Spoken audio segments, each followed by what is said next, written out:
Bob Blackman. Thank you, Mr. Hollowbone, and it's a pleasure to serve under your chairmanship as ever. And it's an honour to follow my colleague, for the honourable member for Ely and Southall. The clear issue, I think, before us, and I congratulate the honourable member for actually leading off this debate. Clearly, he has highlighted a whole series of analysis that actually came up with respect after 45 minutes with no solution.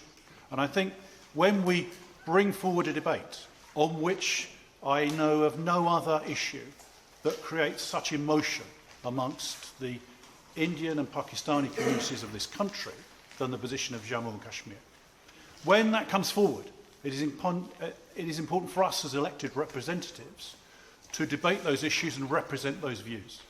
So I stand, quite unavowed, as a friend of India, to defend both India's position in this conflict and to defend the people who were ethnically cleansed from Kashmir.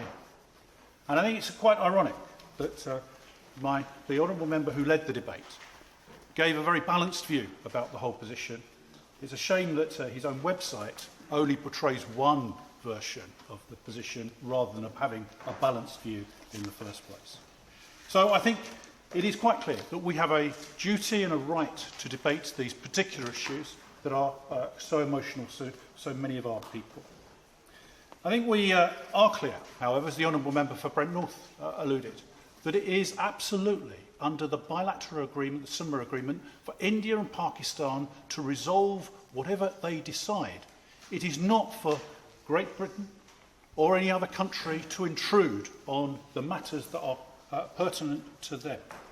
But let us be clear, just as we are commemorating the anniversary, ironically, of 9/11, one of the most terrible terrorist atrocities, and we send, I think, our sympathies to the victims and the families of those victims for those terrorist atrocities, that every single day in Kashmir, along the line of control, terrorists, state-sponsored terrorists from Pakistan are infiltrating Jammu and Kashmir and causing atrocities.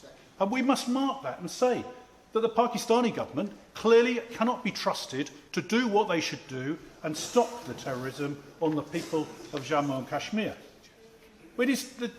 Clearly, it is ironic that tunnels, underground tunnels, have been discovered just recently that promote that infiltration and quite clearly has been assisted by the Pakistani forces that occupy part of Kashmir.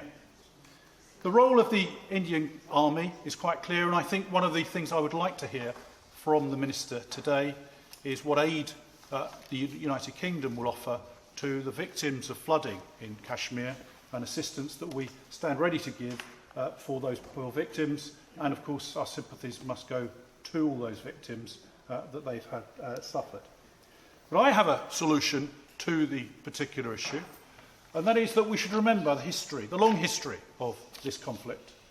When partition took place, and the United Kingdom obviously clearly had the role of partitioning India and Pakistan, it created a partition which was never going to last. The concept of East and West Pakistan as one country, separated by India, was never going to stand the test of time, and clearly didn't, and Bangladesh came from it.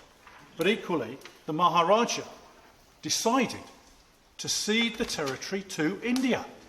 The Pakistani government and the Pakistani forces refused to accept that decision and invaded. And it was at the behest then of the Maharaja that the Indian army moved in to try and wrest control back, as was originally the purpose. So let's be clear, that's 1947. We can therefore go through the rest of the history over the last 70 years, or 60 or 70 years, of what has happened in this conflict and say it is terrible that it has continued, but it's quite clear where the responsibility lies for that conflict. And we must place that fairly and squarely in the behest of the Pakistanis and their successive governments. Would you give now, way? I won't give way because we don't have injury time on to have that. As has been mentioned, we have a democracy within Jammu and Kashmir. In actual fact, we have a predominant Muslim majority in Jammu and Kashmir. They voted overwhelmingly in the elections, as the Honourable Member for Brent North put, and they came up with a decisive result. It may not be the result that everyone wants. However, it was a decisive result. And quite clearly, we should not be. And one of the issues I think is right about this, we should, when we debate these issues, just as Jammu and Kashmir are about to go to the polls, the risk is that we inflame tensions between the various different communities. So I think we should understand the position of the various different groups in Jammu and Kashmir. The Shia Muslims do not support the right for self-determination. The Gujars and Bakawalas do not support it. The Buddhists don't support it. The Hindi Dogras do not support it. The Kashmiri Pandits do not support it. Sikhs and Christians do not support it. So the only issue is that some part of the Muslim population do support it, but they're actually a minority. So the clear point here is that far from being a position whereby the majority of the population is wanting succession either to Pakistan or as a separate state, far from it. The position now is that the vast majority of people within that state want to remain part of India. So I have a solution to the problem, and that is that the Pakistani forces illegally occupying part of Kashmir should leave and unite Jammu and Kashmir as one state under the auspices of India and then determine what happens.